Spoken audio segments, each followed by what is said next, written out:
Greetings, friends, family, and survivors. Hopefully,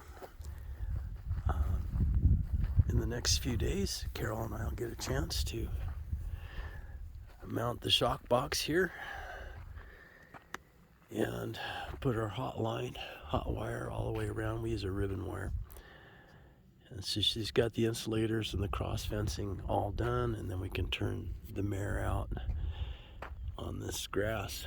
And I think she really enjoys that. Carol leads her out here. We don't know if she's broke to hobble or not, so we haven't tried, but Carol will bring her out here so she can graze a little bit. I have to do that slowly, turn her out a little bit at a time as she gets used to it, but that's going to be nice. Dad has been such a tremendous help to us. He went back home today. Carol's taking him home right now as we speak. So Dad built this tack room and put in the stairs, we had a bunch of this insulation left from the skirt project on the fifth wheel, and he cut all the pieces, and I helped him mount the door, and he put in some steps here, and I went ahead and wired it.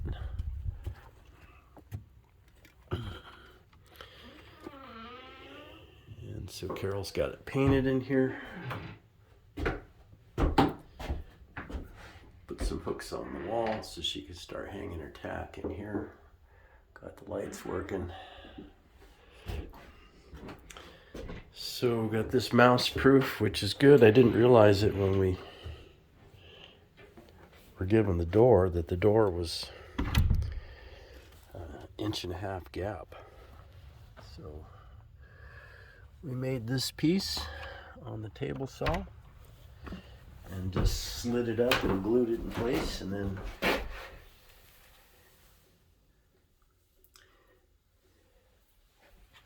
bare nailed it on there. I think that'll work. Didn't want any rodents being able to crawl under that. That wouldn't be good.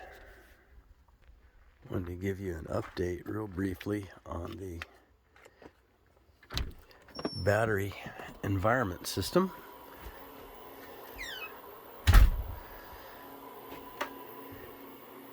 And so it's probably just about to cycle on.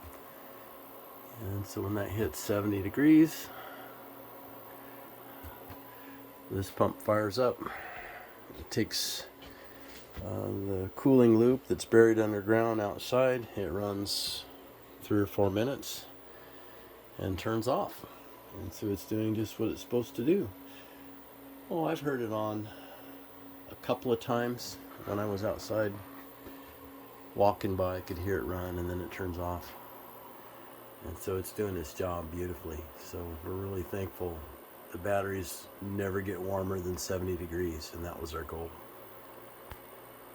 So this is the back door, and it's finished.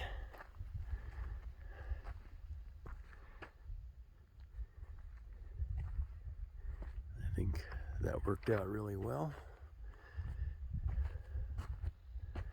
Couldn't have done it without Dad.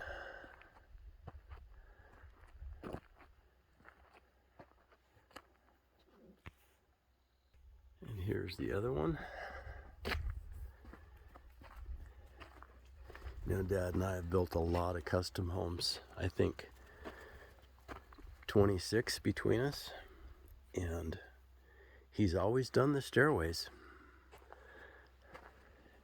He's just so good at it. And then I don't have to think, and I like that. So all the dirt that we put around the foundation for the frost heave issue, originally was thinking I'd have to take it all the way from the other end of the property, and I just didn't want to do that. Was hoping at some point I could bring the disc harrow over and disc and replant the whole thing and use it for good turnout. We were able to get all the dirt we needed from right here, just this spot right here. And so that worked out just right. This area here has to be available if there's ever a need to increase the leach field area. We're supposed to set aside this much area to extend the leach field. It'll never happen. I have 375 feet of infiltrators, so never going to need that. But it's based on how many bathrooms you have. So since we have 2 bathrooms, that's a potential of 12 people living in the home. That's why the leach field has to be as big as it is. But I don't think it'll ever be necessary, but we're supposed to have that available. So I borrowed enough dirt over on the side. It was outside that zone. So we're looking pretty good there, I think. So the next few things that we're going to try to work on, I'm going to take I need to bring in about 40 yards of rock. That's going to be expensive. Wow. And get this ready for winter. And then I need to take the tractor back so we can do some logging at the other house, because I've got some more milling to do. We've got a roof extension on this side, 18 feet, 18 foot this way, and then a 16-foot extension on that end. Then we need to pour a slab in here and frame it all the way out to there. So it won't be a big shop. It'll be 16 by 21, but that's way bigger than what I've got now. I don't know if we'll be able to do it before winter. Closing it in and putting the roofs on is easy. The hard part is getting to the point where I can pour concrete by mid-September. 28 degrees is not a problem for pouring mud, but 14 degrees is a problem. So we just, by the grace of God, got these cells filled and insulated the whole foundation, because it was dropping down to the mid-teens when we poured that. We got away with it, but just barely. Another week we would have lost it. We would have had to wait till spring.